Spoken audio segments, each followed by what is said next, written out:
The Whispering Pines cabin stood alone, shrouded by the dense woods of Blackwood Forest. Its isolation made it the perfect getaway, a retreat from the chaos of the modern world. Or so they thought. Sarah and her friends had decided to spend a weekend at the cabin, seeking solace in the serenity of the wilderness. It was a crisp autumn afternoon when they arrived, the leaves crunching beneath their feet as they approached the cabin. The cabin itself was a rustic beauty, weathered by time and embraced by the surrounding trees. It had a charm that was both inviting and mysterious. Sarah, Tom, Lisa, and Mark couldn't have been happier with their choice. As the sun dipped below the horizon, casting long shadows over the woods, the friends settled into their new home for the weekend. The cabin was cozy, its interior adorned with vintage furniture and a wood-burning stove that promised warmth in the chilly nights ahead.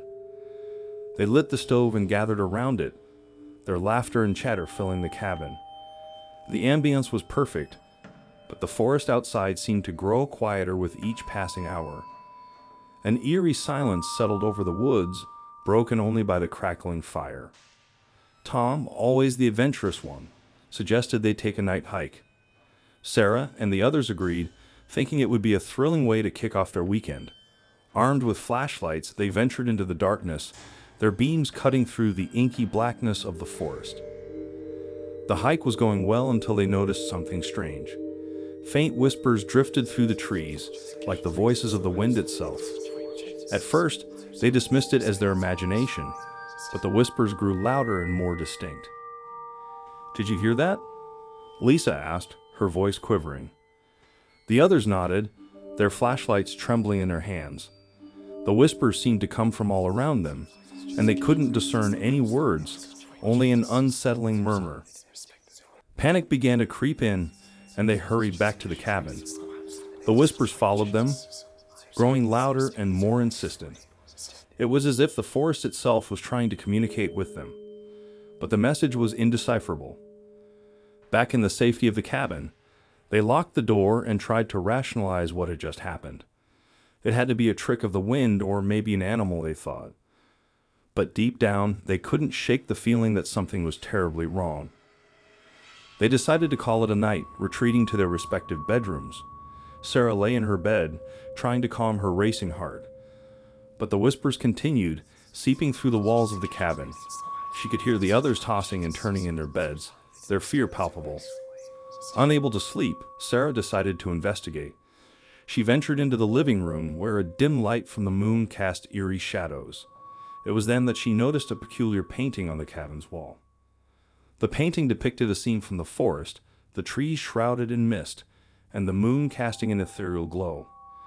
But what caught Sarah's attention was the figure at the center of the painting, a tall, shadowy figure with elongated limbs and piercing red eyes.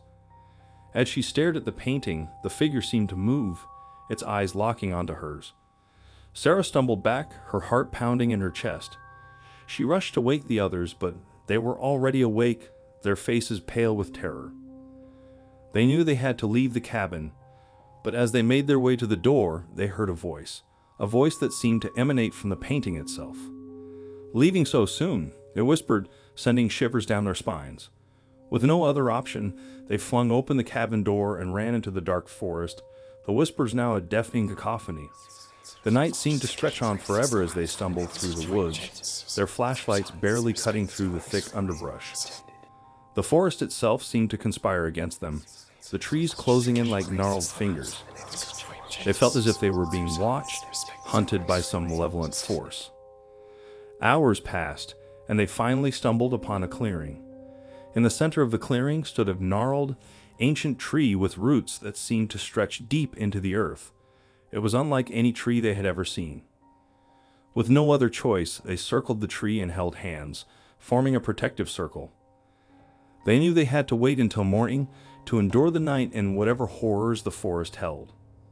As the first light of dawn broke through the trees, the whispers gradually faded and the oppressive atmosphere lifted. They cautiously left the protective circle and made their way back to the cabin, determined to gather their things and leave this cursed place behind. The painting still hung on the wall, but the sinister figure was gone. It was as if the cabin itself had been cleansed of its malevolent presence. They left the cabin, never looking back, and vowed to keep their terrifying experience a secret. The Whispering Pines cabin would forever remain a dark and enigmatic place in the heart of Blackwood Forest, a place where the boundary between the natural and the supernatural was blurred, and where the whispers of the past still echoed through the trees.